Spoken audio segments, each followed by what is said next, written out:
Thank you so much, Initialize. And that was a performance coming in from Dusty and from every single member. We were talking about how Astralis could take Dusty on, but apparently Dusty is on a different level. Let's start with the idea that Astralis knew the plan. They knew what to do. They knew that they needed to take backline away from that comfortable mid lane position, but it just didn't work out, did it, gentlemen? No. No, I mean their efforts to shut him down ended pretty badly for them, and this is what happens: is Mhm. at the beginning of the game, Lindsys is always going to be sitting with Backland. He's always nearby. You see, Taxa comes over. He's like, "This is going to be a bit of a freebie," and Backland just holds out long enough for his junglers to get here. And Astralis, from this point on, I was like, "Oh, it's done." As soon as Backland gets first blood, you just know the game's done. And he just played phenomenally, and Lindsys as well. Also, just insane performance on this Talia. Yeah, I think that moment there in particular is just one of those things where you have to kind of respect Flasher, and I have to say, Lintus being around the mid lane 24/7, you have to expect it. I think Astralis had the right read in terms of trying to shut down the mid jungle and trying to just attack Buckland from the get go.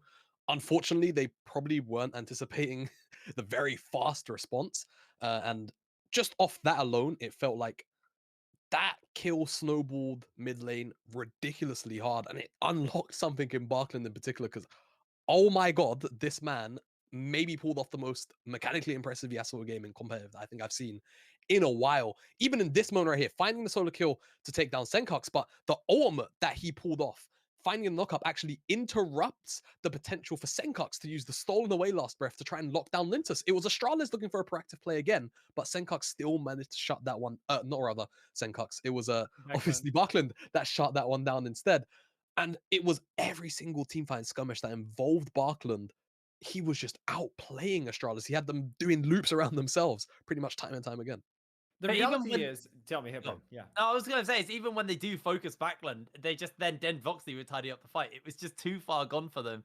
And actually, I think this is the one where Backland, I think he overreaches a little bit onto Hmm. Chrisberg. The whole team collapse onto him. But just watch Den Voxley and look how much threat he's under. I'm pretty sure Senkux is the only person who hits Den Voxley, but by the time he jumps on him, it's too late. Like there's the cleanse, and now he just stands still. He just walks forward, finishes up Kiba, keeps moving forward. Stenkox finally decides maybe I should jump on Den Voxney here, but his team's dead. So then he instantly has to dash away. And it's what I mean. You take out Backland, but Den Voxney's still the late game insurance for this team. He's still going to be showing up for them. It's Dusty just look so much better than everybody else in this tournament so far. Now, obviously, we're only one game into this grand finals, but I mean, I called it at the beginning of the day. I genuinely think they're going to be taking this pretty convincingly, the whole thing. And that's what we talked about, the idea that Dusty is not a one-man threat, even though Mm. Backlund is not on a normal day-to-day. I'm actually concerned about what is happening in the mid lane. I don't know what happened to the guy today, but it's just like I don't know, open his mind. But it's about the entire team, Jamada, being comfortable, and it's about Linces providing that comfortability for the team. And then when they have it, to just run and walk with it. No. Yeah, I mean, you heard Trouble highlighting it towards the end of that game, right? I think it was 22 out of 23 kill participation Mhm. on Talia, who's, definitely a champion that can provide a lot of early pressure, but also one that you'd expect to have a pretty high farm count. Being able to upkeep both at the same time whilst outpacing the entire team and providing picks like this one throughout the entire game was nothing short of, a sensational performance from him. And we kind of said when he was talking about the drafts moving a little more away from just individual players like you were talking about, that for Astralis it would have to be a snowball performance. And unfortunately, they tried to look through the mid lane. It didn't happen. And Dusty, specifically Barkland, you can just see here time and time again, so comfortable to just step forward, but also Dusty as a whole, happy to play those Oh. out with him. Linsus playing with fire a little bit, but has the stopwatch, of course. And it's just skirmishes like that consistently happening.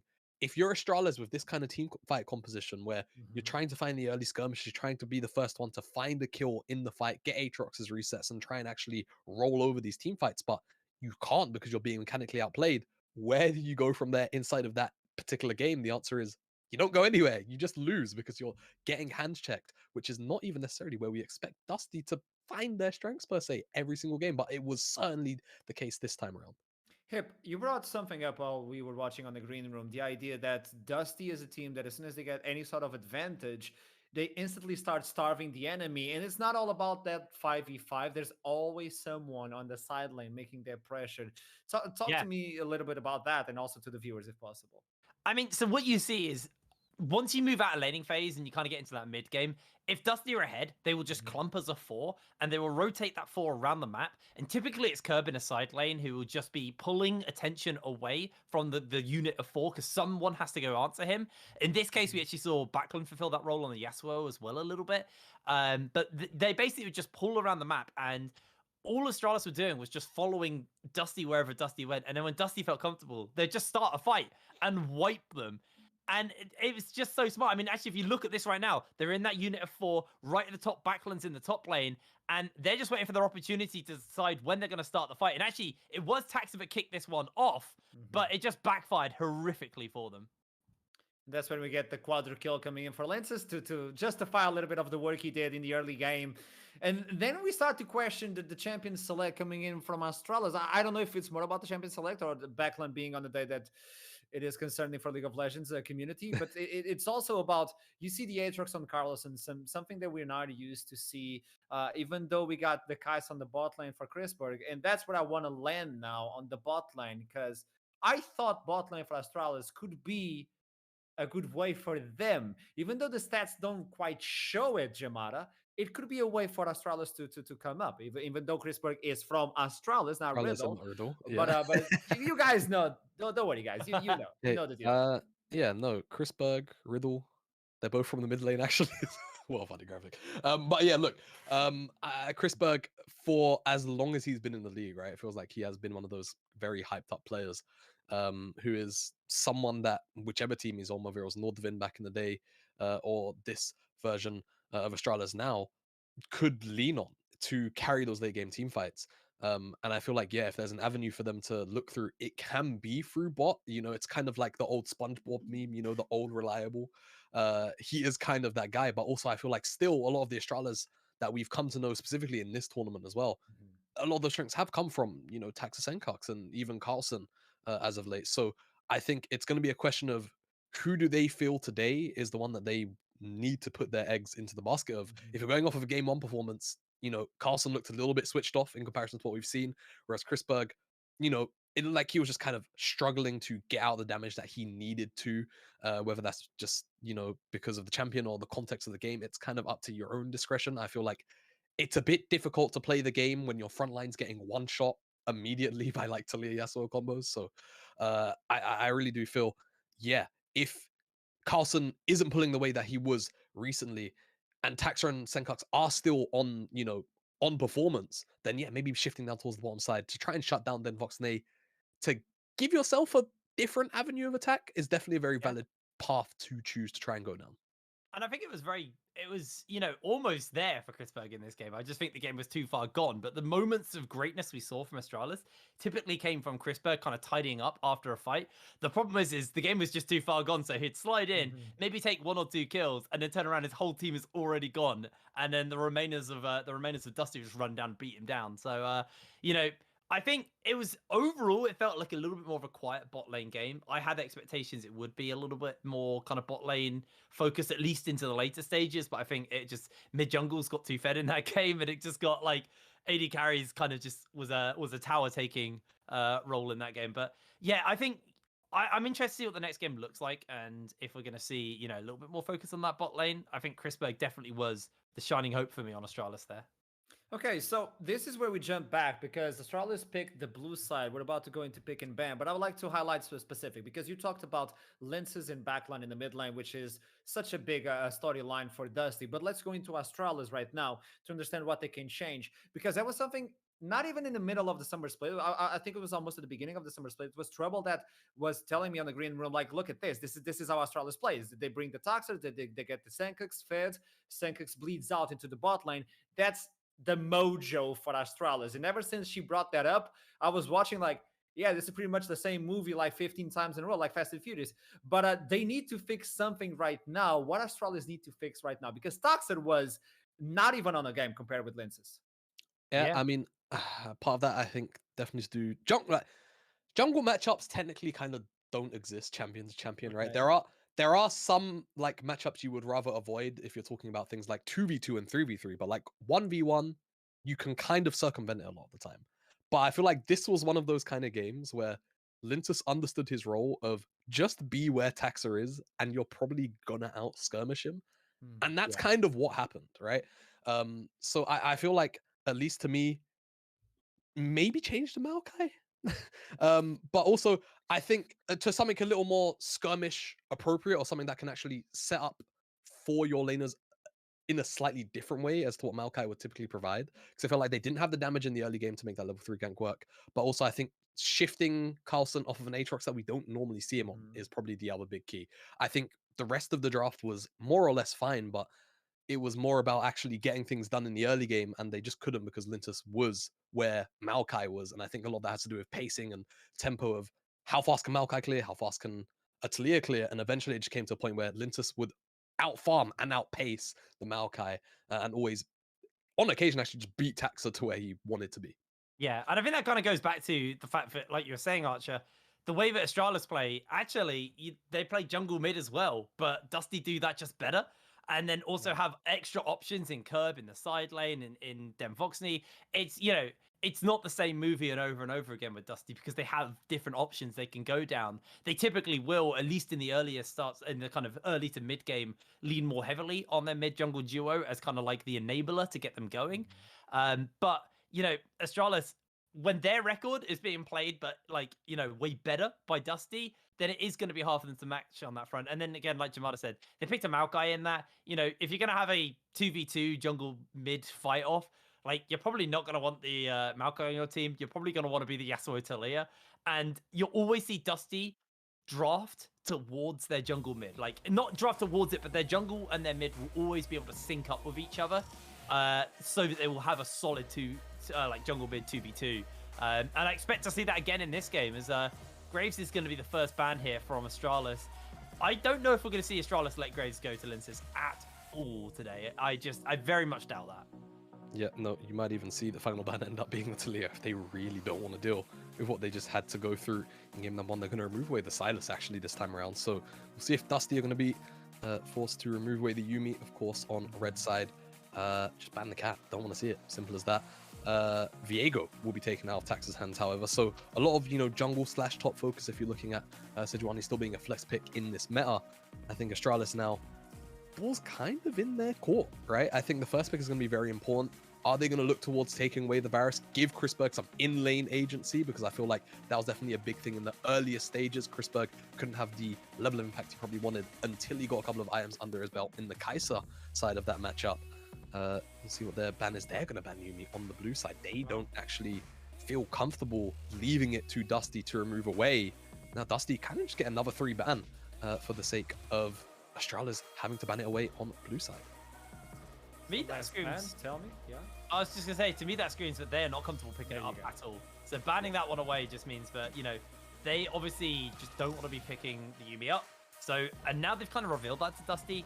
Dusty would probably be okay not banning that anymore, and just let Astralis either ban it or leave it open for them. But first pick is the Nami here, so leaning straight into a support pick. And now, you know, you can look towards a solid AD carry and a solid jungler, or a solid mid jungle here for the side of Dusty. I'm just trying to rack my brain in what is open. Silas is my problem is Caitlyn is up, and if Demvoxney wants to play that, God, they you're can. right. Beg your pardon. The other answer that we saw during Worlds was things like Aphelios Lulu come through to try and sort of match the 2v2 in lane, but then also kind of outscale and deal with the Nami Lucian in those team fights. Lulu's been locked in, so that's one half of that particular equation. We'll see whether or not they want to go towards the Caitlyn or the Aphelios. I expect a hyper carry either way, but I think for now, probably just look to get a priority pick on the jungle, maybe a solo lane.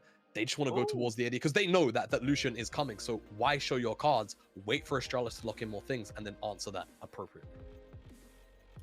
So when you have those AD carries in the previous game, it was 3 bans coming in for Taxa. They're trying to remove the champion pool from Taxa, so maybe they can dive into that jungle, give him something more comfortable as well to try and lock down that Aphelios. Maybe the Vi that was banned in the previous game. Let's see if that is going to be the window or if he picks something into the mid lane. Apparently, I think it was picked, or maybe not. Oh, Azir for Senkux as well. We have seen him shine on that one. Gives you some distance and some breathing room versus Backlund. Jamar. What? Yeah. What if Barkland feels like going towards either A, the Yasuo, which is a pretty okay matchup, all things considered again, or Akali is open, and that's also there you go. really I was good. baiting you in for that So, one. Okay, continue. So yeah, it's a matchup we've seen quite a bit picked into the Azir. Azir just can't really handle it well, and especially when you get some of these mid-game positions where sometimes Azir has to go to a side lane, clear up waves. Akali's just there and absolutely murders you at one item. So now I feel like Astralis are in a pretty awkward position because now not only have they got effectively 2 losing lanes by the time they've hit the second ban phase, but Dusty now also have priority on the jungle pick as well as R5 for Curb. So there's a lot of shoulder work to get done for Astralis now moving into the second ban phase, and Dusty are moving away safe top side blinds for Carlson. The Gnar banned away now. We could I was gonna say maybe you just remove away the Aatrox for the sake of champion strength, but honestly, Carlson didn't even look too threatening on it. So I wouldn't be surprised to see that one still remain up. I think Astralis have to remove away 2 more Linsus junglers. Removing away the Hecarim, safe scaling. I think actually a bit of a bait ban, because if Dusty go towards the Hecarim with the lanes that they have right now, early on, it's definitely still Astralis favored. It's only really once you get to a couple of levels in towards that level 6 in particular for the mid lane where that becomes a problem. But I think Astralis are going to follow this up with another ban. I'm kind of not sure what they want out of Linsus's pool though. Maybe something early aggressive. My brain for some reason flashed over Jarvan, but I don't think that's something that they necessarily want to deal with. Maybe actually I would expect Taxa maybe to be the one that locks the pick like that, and given the immobile bottom lane of Dusty at the moment. But Fiora's gone. Let's see what Astralis' final ban will be. Vi. So just trying to remove away that consistent lockdown. I feel like Lintus still has his options though, even if he wants to go to something slightly flashier like Lee Sin. If he really wants to drop that far down in the champion pool list, he can do that here. Well, we've seen him play it, and we've seen him play it very, very well. So I actually don't feel that's a bad pick at all. It gives them good damage split between the jungle and the mid. Again, leaning into the power of these two and what they like to do. So I actually think Lee, really nice pick here. I'm trying to wrap my brain on what else they would go for. And I think Lee genuinely is the best one they could have picked up here. I also feel it kind of just chews away at Tax's champion pool even more, right? Because now, what does he look towards? Like Wukong, Xin Zhao, things like that that can team fight. That's kind of all he was left working with. And Lee Sin is still going to have a pretty good time, especially when you consider what his role is likely going to be in this game. It's just ensuring that, you know, Chrisberg Kiba don't go unchecked in the 2v2, right? So he's just going to be following around Taxa effectively and trying to guard the bottom lane. And now Curb is just eyeing up another Jax pick because it's the same Aatrox, which he's dealt with already. The lane, albeit, didn't necessarily go entirely in his favor if he wanted to go that route. He's now hovering the Camille, which honestly, I kind of like more. I like this more. When you've got the diving of Akali, you've got Lee Sin there to also potentially facilitate the earliest of dives. Having more lockdown on Chrisberg to just kind of allow Barkland to come and sweep up any preferred kill, I think makes so much sense. And again, it's just a pick which you can't really punish that hard in comparison to the Jax, who's a little more all-in the earlier stages. So honestly, Dusty again, similar kind of vein to game 1. I feel like 5v5 at surface value, you would look at Astralis' comp and say, yeah, they probably should run this over. But Dusty have the kind of composition to hands check Astralis again, and it's not always been the thing that we anticipate from Astralis, from Dusty rather. We expect them to get comfort picks and then try and look to team fighting in the mid game on occasion. But normally it's about giving Curb something that he can go split push with, and the rest of Dusty kind of play the map off that. Right now, I'm just getting flashbacks just of a different kind of vibe from game 1. So Astralis, again, I feel like have to just try and snowball insanely quickly. I'm feeling both of you are looking for Dusty yet again for the 2-0 on the series. Yeah, that's the smile from here. Jamar, do you agree with that one? Yeah, I mean, again, same thing as game 1. Astralis, I feel like they have to find leads where you would expect it to be, right? This time, it's not so much 2v2 mid-jungle, it's actually just bottom lane 2v2. The issue is, then Vox lanes then find themselves in a matchup which can neutralize it, and we've seen it neutralize time and time again throughout Worlds. So I'm very concerned for Astralis, given how they performed in game 1, about actually trying to secure a game 2 lead. If they can snowball Chrisberg and Kiba and actually keep that ball rolling, then maybe things can look a little bit different. Well, at this point, it is Dusty with the lead with 1 game only, but it could go into 2 games apparently with this champion select alone. But let's go into the Summoners Rift as soon as the castles are ready. Initialize Nightmare in trouble. I don't know, still kind of getting warmed up. Got my tea brewing on the side. I could use a second here, man. What you doing today? It's fine. Glad to be here. Glad to be ready with this draft. And honestly, pretty scary one potentially for Astralis to go into. That is Backlund's Akali, his second most played champion of all time. That is Lince's Lee Sin, undefeated this year on that champion. This will be his 8th game of it so far. And Georgia, when we were prepping for this game, we said, well, maybe Chrisberg could do something. He's on the Lucian, had a great Kaiser game last time. What do you need him to do this game to maybe find a win? Listen, man, I was trying to find the ray of light from the previous game, and we're talking with Navarre. We got we're like the microscopes okay, so out. what notes did we get? What notes did we get from last game? We're like, yeah, okay, Dusty was suspected in every aspect, you know, macro, Genuinely. laning, everything. But I feel like Chris Beck on the short range playmaking AD carries, he has the power in his hands to control laning phase, to play these team fights, to start picking up skirmishes. And right here, you've got the Lucian Nami, one of the most powerful duos in the bot lane. Now, saying this, if you've watched this year's Worlds, you would know that the Aphelios Lulu was picked into this as a neutralizer because it doesn't die, it stabilizes in lane, and then it scales a lot later on. Plus, it gives a lot of range and playmaking ability through all of these Aphelios kit that he has through his weapons, right? So, I think what Astralis really need to do is potentially try and get Chris back ahead onto that Lucian.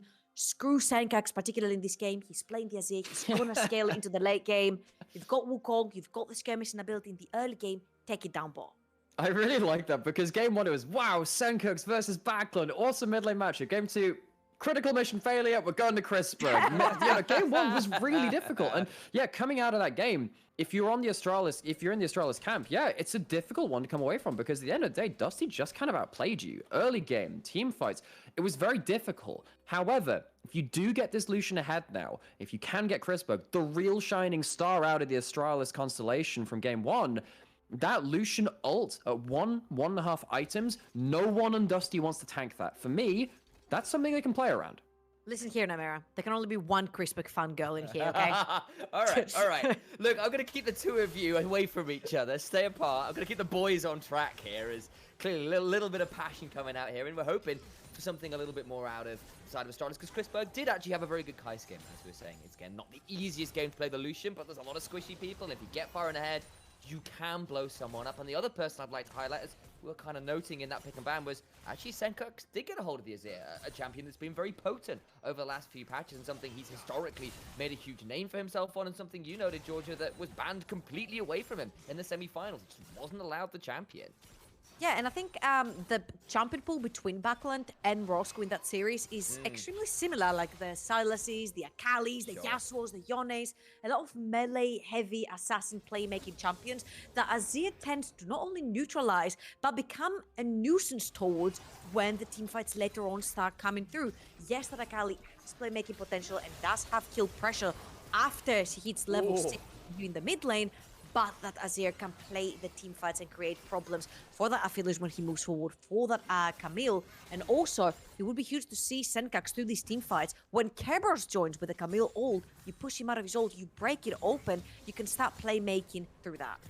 Yeah, and also there's another point about the Azir too, because he has that scaling option, but he also plays early game. You can see what's happening in this mid lane. We saw this in the last kind of set of waves before this. Azir pushes in most of the mid lane matchups very early on. And when you have a bot lane, as we've seen on screen quite a lot in the first 3 minutes, that are fighting, that are interacting, having a pushing mid lane that allows your junglers a better option towards bot lane can be very, very pivotal. Now, of course, that doesn't matter in this case because Linces has managed to find a gap in those waves where they're being pushed, and it is a dive on bot side. Astralis should be covering this, but they're not in position to. This is so scary. The Lee Sin is here. Yet to use anything. Exhaust comes down. Flash. First blood. Linces gets it. Now Kiba is the one left alone. But is it going to be sushi for breakfast? Doesn't look like it. Kiba is left alive for now. Tax is here. Still will have his warrior tricks to maybe get in here. But they'll back away for now and just shove in another wave. This is already a real pain point now for Astralis. Because, again, if you've watched how this kind of draft plays out on the world stage, on the international stage, you have these bot lanes, but you're meant to have the Azir to help you get down bot lane first. Get that priority, which allows your jungler there. Linces doesn't give a damn, finds a window to go bot side. Taxa is not there to respond, and Astralis lose a kill in the most important lane on the map for them. And I think the most important thing is that the way Dusty knew that Taxa was not bot lane, because Kerberos shoved in his wave, moved all the way to the Wolves where Taxer was and spotted him. And literally the second they spotted him, Linces pulled the trigger down bot lane for that bot lane dive. And remember what we said at the very beginning, how you know what? Take that pressure down bot lane, get some kills onto Crispec, get that lane skyrocketing ahead. Well, right now, they've put them in the dirt because the Aphelios lane is ahead. That Lucian has lost exhaust, they've lost their combat summoners down bot lane, and guess what? Lee Sin is still in that bot quadrant of the jungle, so if he wants to get a repeat done, he can very well walk through that lane. Love that spot on the wolf read there, Georgia. That's exactly right, because that is the power of Dusty when they're really on it. Their ability to read the map and empower Linces to start doing stuff like so this. cruel. Flash from Voxney. Bind your clips. Look for that Sonic Wave. Can't quite get the kill. Vital Auto gets it. The Dusk Wave does its due diligence and brings down the Nami. Was not killed in the first dive. Was in the second. Linces now hunting for more. Yeah, and he's looking at Crispec, but Crispec is going to back off, and it's exactly what we mentioned, right? Linces was still on the bot side of the map. Kiba and Crispec were trying to shove in the wave, crash it under tower, but because the bot quadrant of Linces' jungle was still up, he chose to do his Gromp and repeat down bot lane. They got every summoner out of Crispec and Kiba, and again, that bot lane that was supposed to be your carry potential in the early game, while Aatrox and Azir are scaling towards these later stages of the game, has just been put to the dirt. And I love what's happening here with this Dusty early game. A team that is so good at team fighting, but has teeth in the early game too. Stend, I keep referring back to this interview because it was so evocative. Stend wanted to be in the LFL, wanted to go towards the LEC. This team has such high expectations, and they are playing out of their minds to get there. Linces has had enough of playing bot side, looking for kill on the top lane. Ignite comes down from Curb. Looks like get the kill. Flash away from that. Maybe Linces goes down. It's too deep. But can Carlson get out with more? Healing best he can. And the bot side, it's a double kill somehow for Lulu. Flash to interrupt the hook shot from Taxa. Now Kerberos left out of dry. That Q goes wide, looking for more, but will not get it. Carlson survives bot lane double killed. And Dusty come out on top somehow in the overall play. Holy, I'm just so proud of what Carlson has done. Not like this! The shield comes through. Q about to come up surely. Everything is warded. One final hook shot would do it. Taxus around. And Carlson's still alive. Okay, Carlson right here needs to put on his carry pants because that was absolutely beautiful in the top lane. As we have another look at what happened in the bot lane, Crispec walks in. Dusty's Fnatic Bush right there was in full force, and this is going to be a double kill for them. But again, I just want to point out how happy I am to see that development on Carlson, and honestly, he would have very easily turned this into 2 deaths had his ultimate not run out literally a millisecond before he got that kill onto Lee Sin. That is a reset, that is hunting the Camille down, that is getting a double kill while you're getting ganked, and this Aatrox can actually be your win condition because your bot lane is dead, is gone. You might as well forget it. You're waiting for that Gelfos. That's as useful as his solution is going to be for now. By getting that Aatrox ahead, using him for the neutral objective fight, could be your win con. And that's so fun to see from Carlson taking the mechanical plays, because this was in game 1, it was Dusty winning out on the micro. I mean, I was completely nerding out about how the Yasuo had played those fights, how Linces was playing those fights. Really exceptional stuff. Carlson in game 2, again, stepping up. It was Crispberg in game 1, but as Carlson getting something to really shout about, to get himself hyped up in this game 2. Herald's now spawned. It's 8 minutes on the clock. We don't have either bot lane roaming towards it. It is just going to be top sides contesting it. It looks like Astralis are going to have first crack. Yeah, and importantly, Taxa has got level 6. Linces does not. Will get it off the mid lane wave, though. Now they can look to contest. In the mid lane, Senkux has to Big flash. mistake. So what happens with Azir is if you only have one soldier down and you tap E, it doesn't matter where that soldier is, you're going to dash towards it. It doesn't matter where your cursor placement is, and I think Senkux panics and presses E and has to flash out because he sees Kerberos heading towards him. It looked like a client bug, but it wasn't. Thank you for the explanation right here, Namera. But all in all, Astralis get what they came for. They get that Rift Herald, they can use it for top lane for even more pressure. You can try to open that mid lane, and of course, bot lane is bleeding for Astralis. It's going to be a constant wound, and Dusty are constantly picking at it. That is 3 turret platings going to the side of Dusty, and that has pretty much nullified the time and effort that you've put to take that Rift Herald for the side of Astralis. Taxa does look to shield that lane in case a dive comes through, has got that held, and of course, made that phenomenal play topside to block the hook shot by being invisible. Genius stuff, but he's still around here, so is Linces, and that means potential 3v3 brewing. Remember, of course, the ultimate from Chrisberg is down. Polymorph out of that just a moment or two ago. His topside Kerberos definitely on the losing end of those trades right now towards that Aatrox. Maybe, just maybe, despite Dusty being up a hefty amount of gold, it feels like there are a couple more avenues for Astralis to play through this game, at least towards the top side of the map. Bot And side, that's as much you kind of needed. said, definitely bleeding.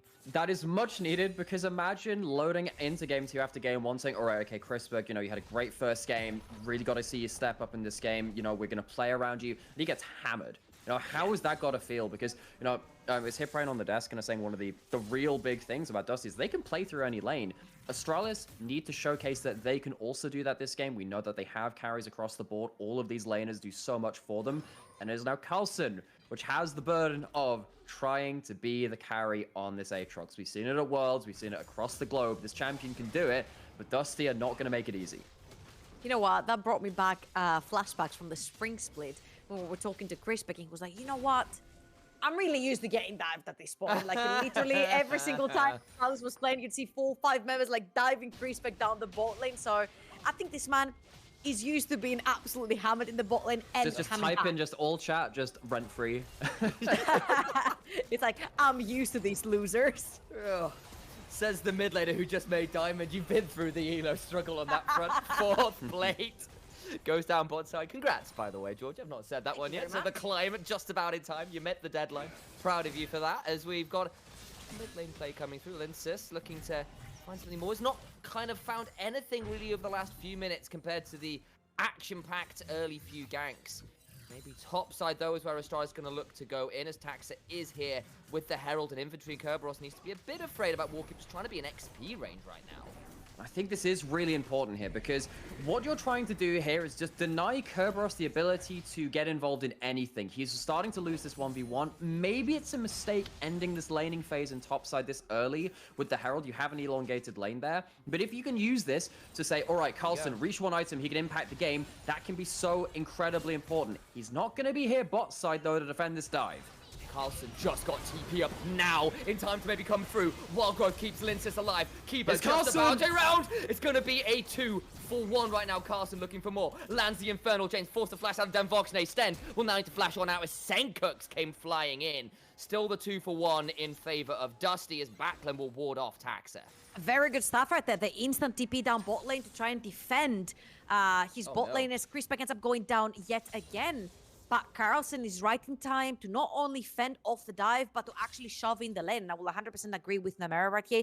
If Carlson actually has big impact on the map at this point, that he's allowed to roam, that he has pushed in the top lane tier 1, then that's great and dandy. But I usually have a little bit of a trouble, especially in the areas that Rift Trial goes towards the top side of the map. Because that lane kind of gets forgotten. The enemy top lane that has been pretty much starving off of any resources gets to perma farm, and they get back into the game. So we'll keep an eye on the Kerberos. Taxa. Oh my god, doesn't quite make it. One flash and it's baited! Backlund goes down! Baited, outsmarted, put into the dirt. I mean, Backlund, he goes in, and, you can't fault him for saying that. You see the low health enemy jungler, like, yeah, I have execute damage, I can take that down. Dusty lose a kill. Now, they do have a freeze in this top lane, and it is just a continuation of what we saw from that Herald and what George was talking about here too. Like, Kerberos is very happy to say, I have denied you 2 waves at this point. This will slow push back in and it'll get me a reset, but I am more than happy because this Camille is getting resources. As long as Astralis aren't leveraging this Aatrox on the map, they are chilling with this top lane matchup compared to how it was before that Herald was put down. Game is only 500 gold apart. A lot of that, honestly, will be off that top lane. And, of course, getting a kill there definitely helps things out as well. A much closer game. Problem is, those win cons we were talking about, you wanted that Lucian to be rolling with how this team comp kind of functions. Not in the best spot, of course. At least the Azir, at least this Aatrox are pretty damn scary. He did burn that TP to get down to the bot lane. It has allowed Kerberos to catch back up a fair amount. He was down 30 CS.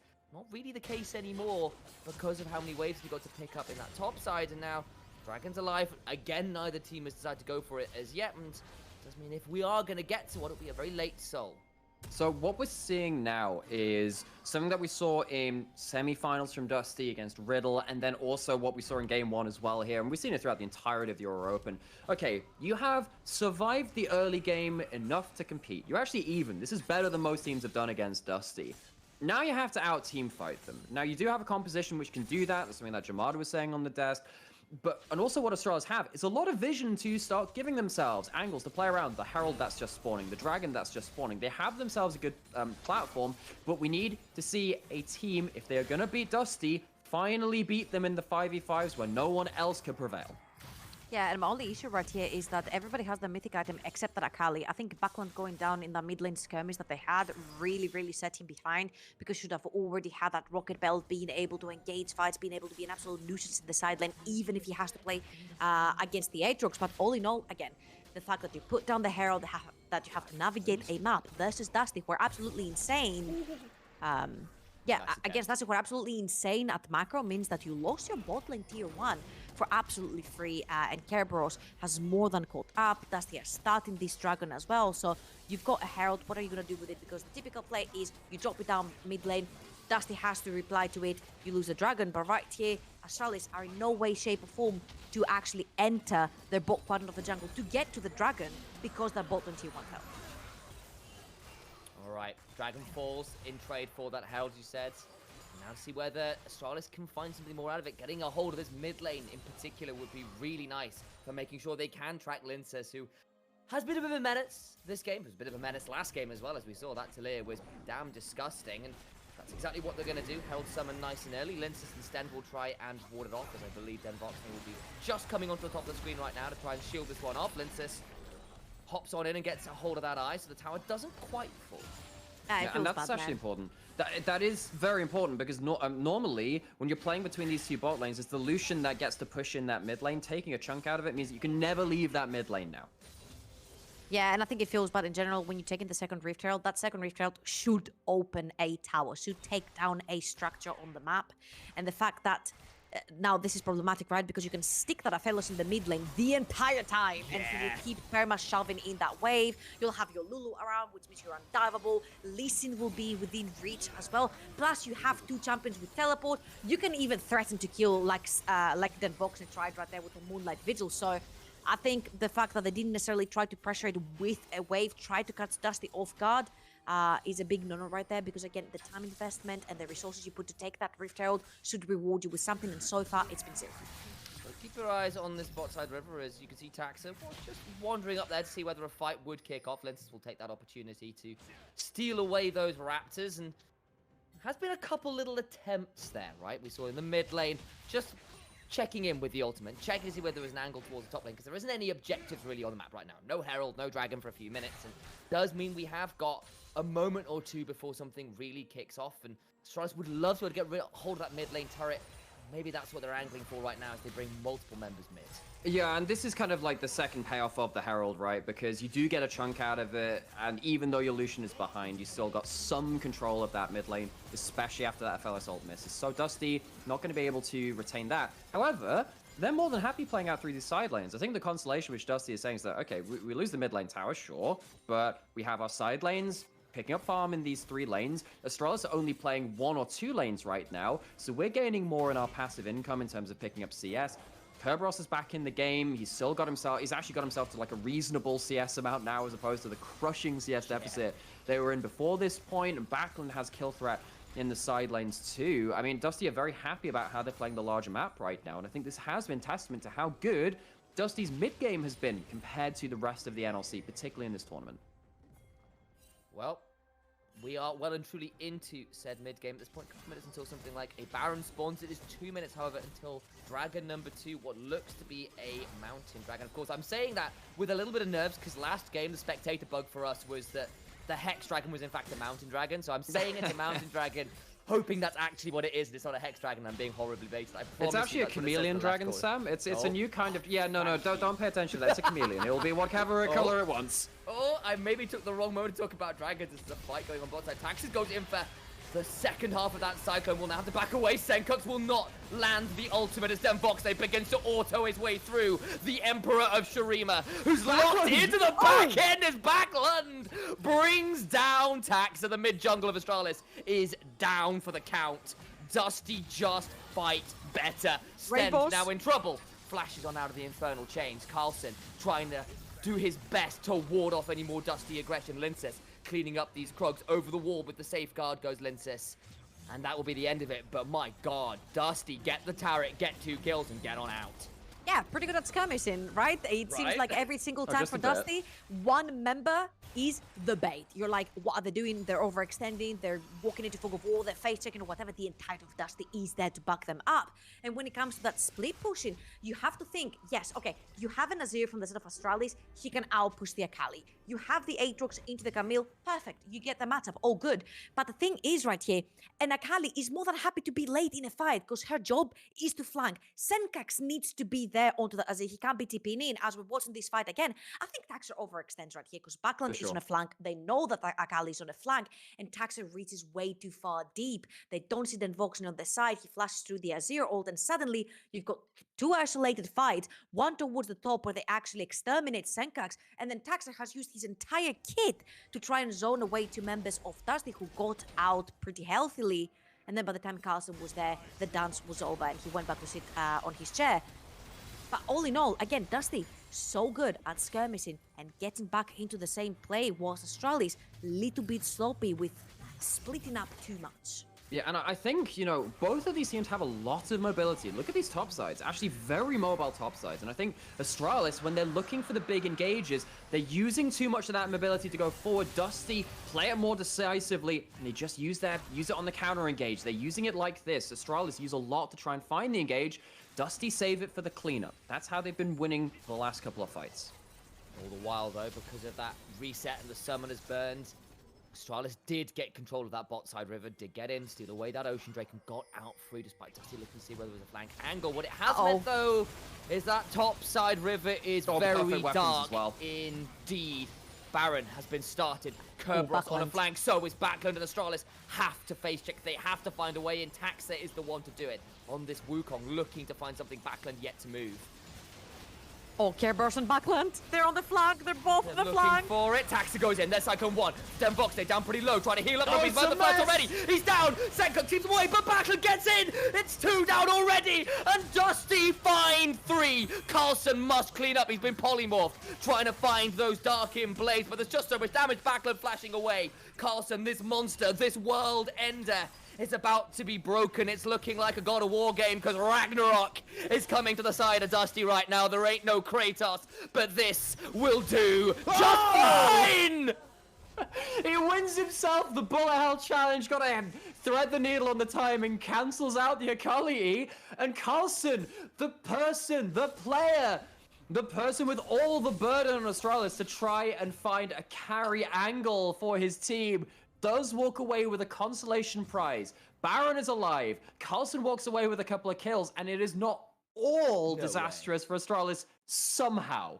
Okay, so they say when it's more than one person flanking, it's not really a flank because what that does is, as you can see at the tops of the map, it isolates then Voxer. He goes really low, he dies almost instantly, and Lintus falls low as well. So the fact that there were 3 and 2, Astralis picked the side they wanted to play towards, and they run towards then Voxne. Now the fact that Carlson is so strong and he can play through the 1v3, this is only a testament to the whole early that went on for Astralis and all the gold that went towards Carlson. The fact that the Rift Herald went down as well, and the fact that Backland took an E straight back to Q3 from that Aatrox. But enough of that, we have more. Right, I made the God of War reference last time. I was proven wrong. Carlson did me in on that one, certainly did. Backland, can they do it again here? Proto belt forward, over the wall he goes. Continue a hunt. This Akali so damn strong. Chrisberg throws down the exhaust. Back on out goes Backland, but the summon has been popped. Carlson, the world ender. That Aatrox so deadly. Looking for a flank. Ultimate goes wide. Senkuk's just not finding the angles very often this game. Carlson forced away, and Taxa and the rest of Astralis do manage to get back into the jungle, but for how long? Health bar's low, but no one dies. And again, it is just these small margins of error. You can see that the fights are becoming very, very split, very scrappy. It's not a traditional front to back, and to Dusty Baron. keeping up the tempo of the game. Astralis are still in it. They're still swimming with the punches. They can still win these fights. There's still a kick. There's still a Moonlight Vigil. Taxa's caught! He doesn't quite die. It's the clone that's the one that's taken low. Looking for more. Kerberos hops forward. Carlson is the one that's taken low. Now Den Voxney can begin to free fire. Everyone's at 20 to 10%, but no one dies again. And back they go, round 3, the bait continues. Come on, Astralis, you know you want to fight. The Dusty are throwing out the clarion call, this round 3 of the boxing ring. And again, you can see the gold is even enough that Astralis can just about fight. They can still bite this off. 3,000 HP, is this the leash? Wait, they don't have smite though. They don't have smite. Daxter is not alive, so they have to fight through it. Foxley. My god, so low, so scary. Chrisberg can't quite secure the kill onto Backland, and I think just about this fight is over.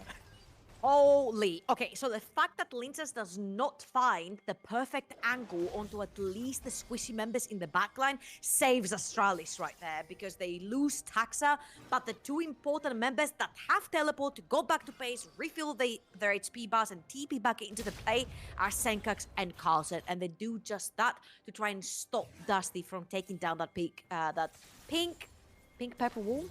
Is that a thing? Big purple worm. There you go. Well, I'm there with you. Carlsen 2 levels up, by the way, on Kerberos. He's Still fighting that winning 1-1. right now. Into the Hextech ultimate, the nice down as well. Here comes the rest of Dusty. That's why they were thinking about this. Carlsen, though, has been left alone for long enough. Not enough heal. Wild Growth comes through. A flash from Sten gets him in. Carlsen gets a knock-up. Kerberos goes forward with the Hextech with the hook shot. Trying to get a kill. Senkox gets Linces. They get Carlsen in trade. It's a 1-for-1 right now. And Gonna again, get on out of against here. any other team in this tournament, in NLC, this probably would have been good enough for Dusty to run away with these fights. But they are being held to account in the early game. They're not go. approaching this with a huge lead. And though Dusty Longest dead. are playing out these fights very well, it is even enough that it can be contested. Moonlight Vigil, perfect execution, some deadly ultimates available for Dusty. Astralis have to be scared, have to be careful. 4,000 HP, Moonlight Vigil lands. That's the chakrams in for Demvoxley, who can begin to open up. Gale Force forwards, Kerberos holds the hook shot, and the Baron resets, and now they're onto it. Linces has Oh respawned. my god, please. It's not Please. over. This is like, no, sir, I don't want the Baron. You can have it. Oh, please, sir, I can't have your Baron. You can have your Baron back. I can see both teams with like a top hat and a monocle and a mustache, like literally throwing Baron to each other. But at the end of the day, it's gonna be, of course, it's gonna be Dusty that take this one out.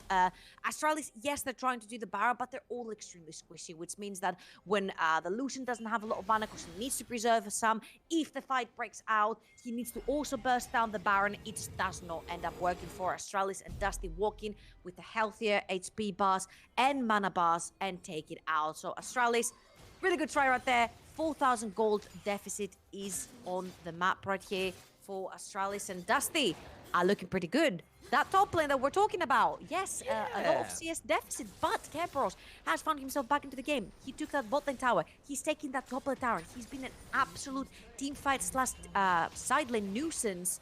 And how are Astralis gonna deal with that? Well, and even the XP lead has started to disappear, right? Even levels on those top laners.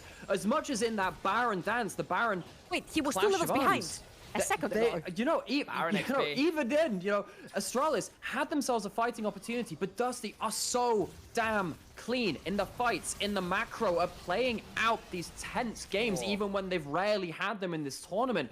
Right now, they're starting to rack up that gold lead, which they didn't have up until this point. 5,000 gold.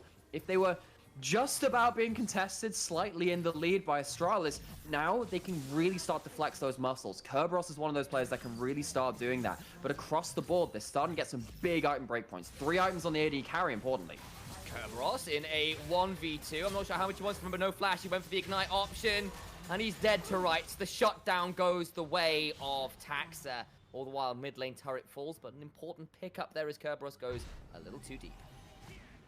And this is going to be the second dragon going over to Dusty as well. I mean, it always sucks, honestly, given especially a shutdown over when the game is that close. Because yes, it is 3,500 gold in lead for Dusty. But Astralis have a fantastic team fighting composition right here with disengage, engage, peeling, zoning, everything you want. They have it in their composition, so it's much easier for them to front to back team fight if they want to. 3,500 gold lead goes to the side of Dusty, but they have the more skill check champions, if you will. Yeah. Backland doesn't play the fight to perfection. If Linces doesn't either, the composition doesn't work, and it relies on them using their ultimates and the utility on their champions to perfection for this 3,500 gold to show up on the map, right? Which they have been so far. But Astralis are still in a pretty good position to bring this back. Item breakpoints are being met. That Azir almost on that Zonias, does have the stopwatch for the next fight to come. And Astralis are looking to regain a little bit of that vision control, at least in the top. Yes, that's exactly what they're doing. And, you know, Carlson, Taxa, Senkox, all very much in this game. Problem is, it really has been the bot lane that's been kept out of the game. This Lucian, this Nami, doesn't really feel like they've had a lot of impact. 0-4-5 on this Lucian. Down nearly 60 CS over it at this point. It's been a tough game for the Lucian, trying to find an angle in, and you're kind of wondering whether that is going to be the break point as this game continues to go on. And considering this was a draft, to call back to it, that we expected Astralis to play towards this bot lane. The bot lane being so incredibly important towards the composition, getting the Lucian ahead so they can have a fighting mid-game. The fact that Dusty recognized that, shut it down, has made the game so difficult, but Astralis still trying to fight back. Carlson taken low, but not down. Then Vox, they knocked up, trying to heal back up with the Severum. Throws down the onslaught, flashing forward. Here's Senkox, does not get the kill. Lulu gets that one, but it's a 1-for-1 right now. Lincest killed to the backside, taken out. 2 for the Lucian. The person who's supposed to be down one out of it, he's going to get himself not quite the triple, as Chrisberg gets that one. Backlund trying to execute, gets the Nami, and now must try and find his way on out. Kerberos will hook shot away, and that is a 3-for-2 in favor of Astralis. Senkox, man, he's the hero no one expected, but Astralis needed, and he shows up. Because if that shuffle doesn't deliver a 1% HP champion back to Carlson, Carlson never gets that reset onto his ult. Carlson never gets to run down that fight. So again, it shows you that in a front to back, and even right there, when Carlson Taxa actually got engaged on that bot lane, the fact that they can play the front to back, the fact that that shuffle saved the fight for Senkox, it shows signs of Astralis in the teamfights to come. Yeah, and I think what we're starting to see now is something that Aphelios can sometimes struggle with, where actually something like a Varus can succeed. If you're getting on top of this kind of carry, which is low mobility, you can struggle sometimes, even with a Lulu there to help you out. Just being in a mobile carry, heck, it wouldn't have mattered if it was a Varus in this fight, but either way, the amount of team fight damage, once you've got to this amount of gold in the late game with these team fighting solo lanes, makes it very hard for Den Voxney to impact these very broken, high mobility fights. And that's what gives Astralis just the window, the opportunity to get that reset, to get that 80 carry off the table. Also, credit where credit is due, but criticism where also criticism is due. What the Camille is there is to keep these carries away from your carry, and I think that Voxney was sitting literally on the wall of that Camille ult, which meant that Carlson and Taxa constantly had access to him. Well, one or the other, I don't remember who got ulted from Kerberos, but they both had access on Den Voxney because he was literally sitting right on the wall of that Camille ult. So a little bit of mispositioning right there from Den Voxney, ended up taking his HP bar way too much. I think part of it as well, just the weapons he had. He was on Severum Crescendo, so like he had the short-range weaponry. Wasn't really the room to play at range with a Calibrum in particular. So not the easiest to play. Gets punished for it. Great shuffle afterwards as well. And this game feels like maybe Astralis have a way back into it, a way to win this. Now an Infinity Edge on the Lucian, we were saying, felt like was struggling in the game. Now he can definitely throw down some damage of his own. Lincest back towards his support, and Baron has spawned. Last time we had 5 attempts before it went down. See whether we can match that again here. Yeah, and you know, sometimes we're sat there in Champion Select and we're talking through, you know, when the desk is leading us through that Champion Select, and we can be a bit snarky when we're off air, we're specialists at that. We're talking about, you know, Astralis, if they get to one item, if they get to late game, actually, they've got some stuff to really work around, to which Georgia says, let's see if they make it there first. And that has been the story of this game. And they have kind of made it there now-ish. They're a little bit far behind, but they are just on the cusp of reaching that point where the Azir, the Aatrox, even the Wukong, we've forgotten about this champion, can be so dangerous in these late-game team fights. If we were asking, let's see them get there first. They're almost there. Dusty, they haven't closed this game out yet. I clear my throat because coming into this potentially pivotal fight, Backlund just picked up a Medjai's, one of your favorites. The snowball's in. Baron's down. The vision was just not there. Taxa goes in, gets the Cyclone. Into the backline goes Backlund. Goes golden afterwards. Taxa pretty low. Cyclone number 2 now popped. He's trying to escape. We'll look for a Warrior Trickster into the E. Now what can they make happen? In goes Backland. Stopwatch. Use. Moonlight Vigil comes down. Looking to get to the backline. Senkux tries to divide them all from their lives. It's a 2-for-1 in favor of Dusty right now. Senkux could not make it work.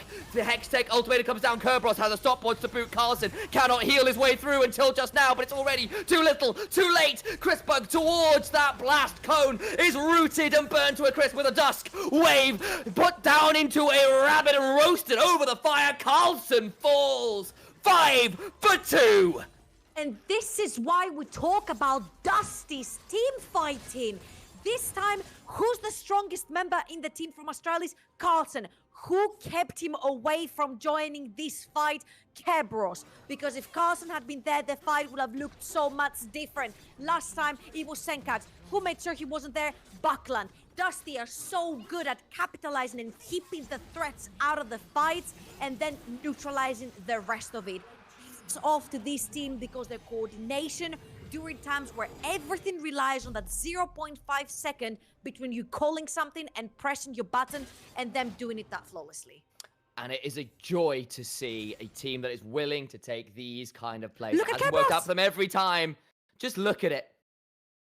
And this is, there was a Baron fight earlier when we talked about, if you flank with more than one person, it's not actually a flank. But I think Dusty are just so good at putting multiple people into threatening positions. And yes, it does sometimes put someone like a Den Voxney on this fellows a little bit out of position. But when it works and when they put the enemy carries onto the back foot, so they can't capitalize on Dusty being so split, you can see how quickly the damage comes down. Now, this was still a bit of a dangerous fight. There was every chance that you could start dancing away with that Lucian. The Aatrox gets resets, but with these couple of team fights in a row, Dusty looking to close it out. Lincers finds the flash kick onto Senkux, and look who's in the backline. It's Backland who punctures a lung and brings down the Emperor. He gets two. Crispberg is down already, so is Kiba. Taxa now caught in the cage and brought right down to earth. Carlson must do it all and just can't make it happen. A triple kill to Backland, a game 2 win for Dusty, and they do it by just having better damn hands. 36 minutes on the clock,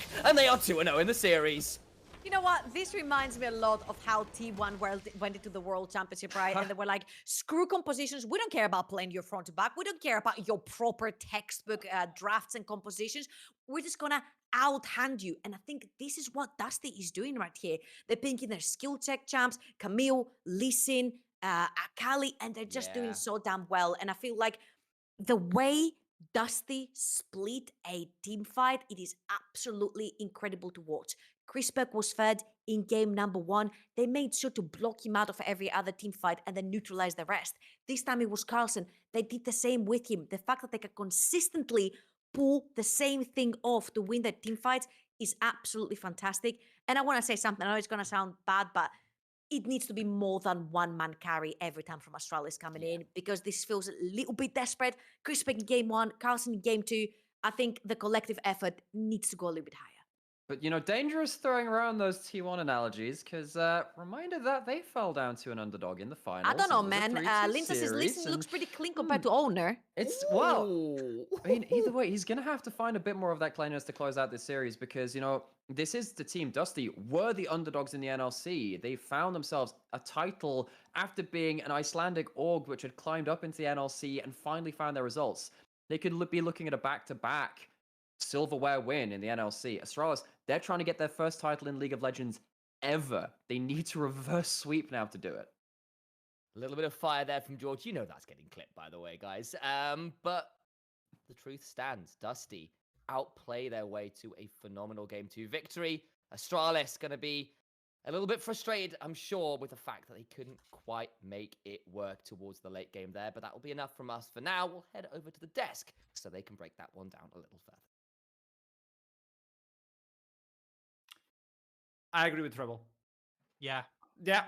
That's it. I don't know. No, let's start this one because we have a lot to digest. It was not about Backland. It was about shutting down the Lucian and Anami at the beginning of the game. It was a good plan from Dusty, but in reality, let's give props where props are due.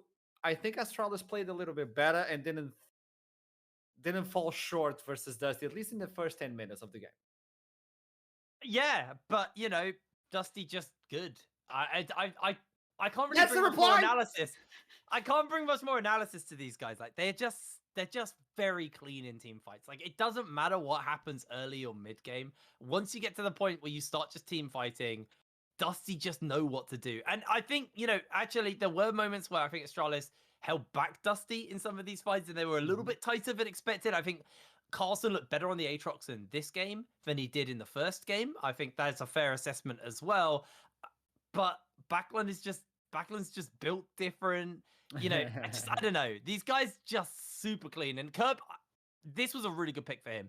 The ability to isolate a important target, like Trouble was saying, they had just a single carry. You just isolate that carry with the Camille, and the fight's donezo. Like it's just completely donezo. Yeah, and I just feel like throughout the game, Dusty were allowed to team fight in the way that this team comp wants to team fight a little bit too much, which is effectively just Curb and Barkland getting, whether it's through flanks or other, just like complete access to a lot of high value targets, of course.